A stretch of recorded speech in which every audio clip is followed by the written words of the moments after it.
Hey guys, Trevor Lang here from VarsityHighlights.tv. I hope you guys took the time to watch Coach Dan's video, How to Get Recruiting Episode 1. It's the first of our 4-part webinar on how to get recruited. He gave a lot of good tips, and basically my video is just a reiteration of his, but from a different perspective. Here at Varsity Highlights, this is the first time we're going to take you guys inside the lab at Varsity Highlights. This computer right behind me is where the majority of all the highlights get edited. We've edited, nearly 1,000 videos on this very computer, and like he said, presentation is everything. So a big part of that presentation, especially in the recruiting process, is going to be your highlight video.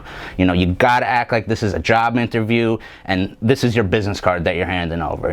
These are your credentials, so that's really a huge part of what my job is, making sure that in that highlight video and on the DVD that you're handing over to the coaches, it just looks awesome. It stands out against all the other stuff, and it's just a better product altogether. They're gonna take you seriously from the minute, even before they pop your DVD or click the link, in the computer.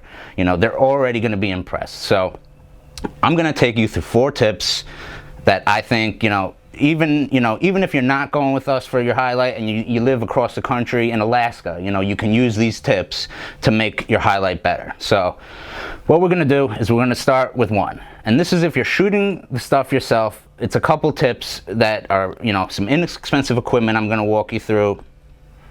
And just some very basic tactics that is going to really improve the quality of the video. So the first thing that I'm going to show you guys right here is a tripod. As you can see, it's a little tripod. It's not some big, thing that they shoot the NBC News with. It's nothing too super special. But one thing, if you're going out to buy a tripod, you want to have something that has a fluid or semi-fluid head. As you can see, the top of this, it spins very smoothly. That's going to really allow you to get a very nice shot. That's really the most important thing. I mean, it's nothing special. You just want to have a fluid head. That's one tip that can give you when it comes to the tripod. Always use a tripod. Don't go handheld. Get yourself something. This one is under 50 bucks. You just want to look for something that has a fluid head. Secondly, what you guys need is an HD camera. Honestly, I think if you go to the store, you can't even find a camera that's not HD. Something little like this, it's costs less than 400 bucks. It's gonna give you a great shot. You're not Steven Spielberg. You're not shooting anything crazy. You really don't need all these fancy cameras that you see all the guys with. They come out, they have a big giant case and they're lugging it up the stairs, and yeah, that stuff looks awesome. But to be honest, if you have it on the tripod, you're not talking, you're really concentrating on the game. You can totally, just use something like this and really get a great shot. You're not going to tell the difference, I'm telling you. And, with all that said, though, really your best bet is going to be to hire a professional. No matter what, they are completely removed from the entire situation. They're not there to watch their son. When they get a touchdown, they're not going to scream and knock the tripod and miss, the most important play that you're going to want in the highlight video. They're there to do a job.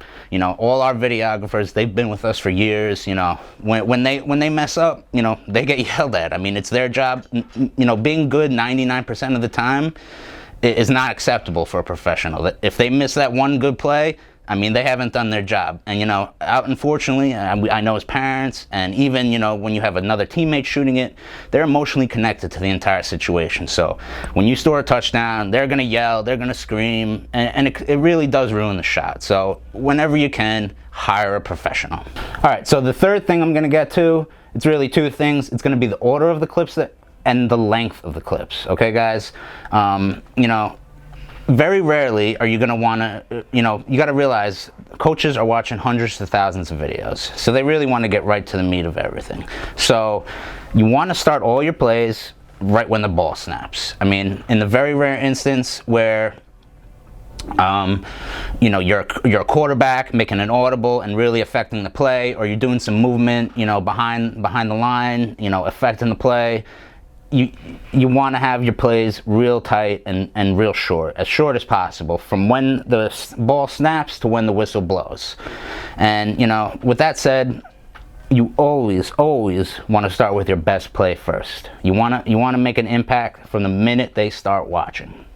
Okay, so, and then basically what you do is you want to gradually work your way from your best plays down to, you know, your least favorable plays, obviously always excluding any bad plays. You only want to show you the best side of yourself. And then, you know, also sometimes with the play order, you got to think about, you know, realistically, what position am I going to be recruited at the next level?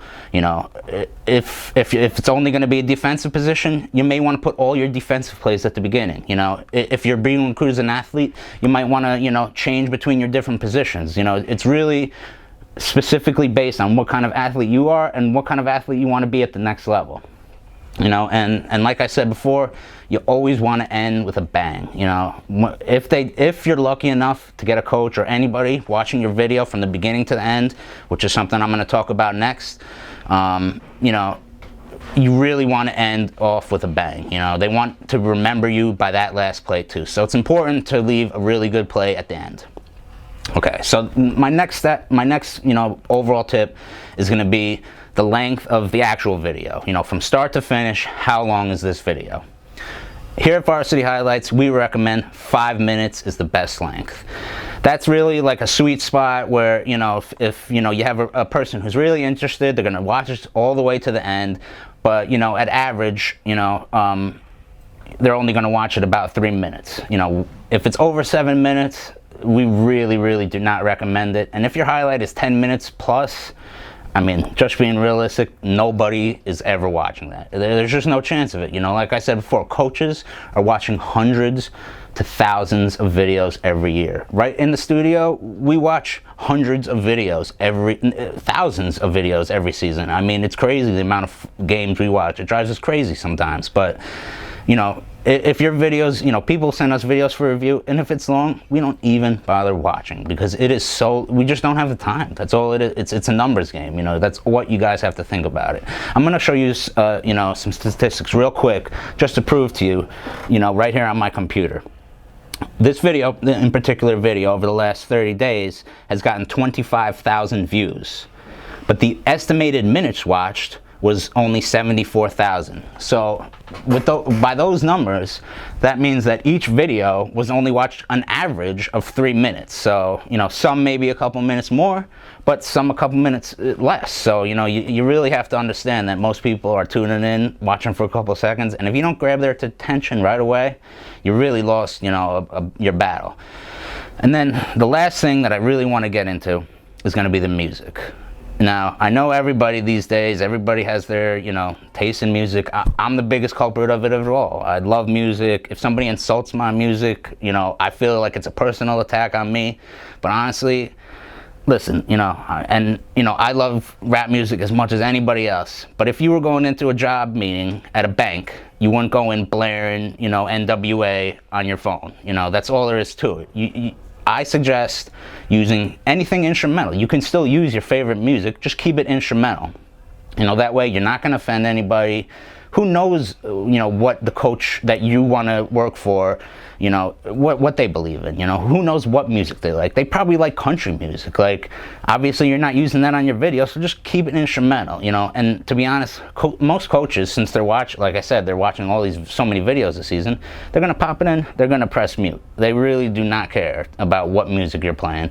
And, you know, honestly, this is not to, you know, impress your friends. I know all your friends are going to be watching it, and, you know, you guys will be hanging out, you know, watching it. Oh, yo, look at this play, you know, it's awesome. Yeah, it's fun to watch, but honestly, you got to think about this as a job, and you're using this as your business card. Like I said before, it's extremely important. And, you know, if you absolutely have to use lyrics, like you have a song that, you know, you've been listening to every single day before you warm up for the game, and that's your theme song, you have to use it, just make sure there's no profanity in it. That is like, if a coach hears profanity, he's just going to turn it off, say, forget it, this kid's not even serious about playing ball for me. I mean, honestly, that's what it is. These coaches, like Coach Dan said, no questions asked.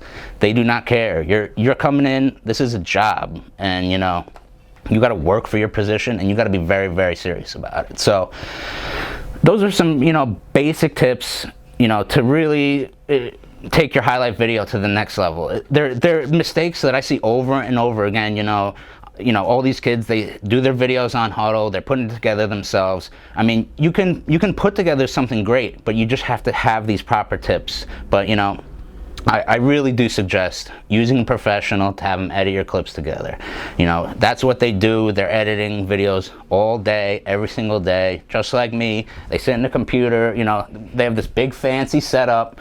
They're gonna really make a difference. You know, coaches can tell the instant they throw the video on, if it's done by a professional or if you edit it, you know, with your MacBook at home, you know, on iMovie or something. You know, there's nothing wrong with that. You can totally do that, but it really makes a big difference. I mean, you know, you're only investing in yourself, and you know, if that investment gets you to where you need to go at the next level, I mean, it's going to instantly pay for itself. You know, so if you guys like what you see, you know, leave a comment below, click the like button, ask me some questions. I'll answer any questions you have. If you got some, you know, your own camera, your own equipment, you want to ask me, you know, is this good enough, or I'm thinking about going to buy something, just leave the comment below. I'll get right back to you, and stay tuned for our episode next week. Signing off, VarsityHighlights.tv.